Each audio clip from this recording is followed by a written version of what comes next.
আসানসোল জেলা আইটি প্রভারী আছি, ইনচার্জ আছি। আমার পাশে বসে আছেন অভয় কুমারজি বর্ণমাল, তিনি আমাদের জেলারই সক্রিয় সদস্য, एक्टिव सदस्य আছে। डिस्ट्रिक्ट ट्रेजरर का दायित्व है मेरा, डिस्ट्रिक्ट ट्रेजरर।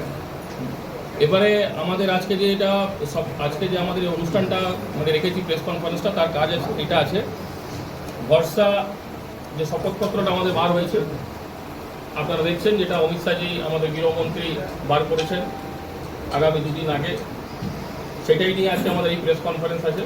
এই প্রেস কনফারেন্সের মাধ্যমে ভারতীয় জনতা পার্টি যে আমাদের ম্যানিফেস্টো আছে 2026-এ সারা পশ্চিমবাংলা জুড়ে ভারতীয় জনতা পার্টি কী বলতে চায়, কী করতে চায়, কী করবে, আমরা ম্যানিফেস্টো সংকল্পপত্রের মাধ্যমে আপনাদের সামনে রেখে দিলাম।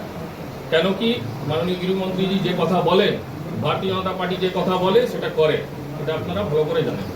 এরপরে আপনারা প্রশ্ন করতে পারেন।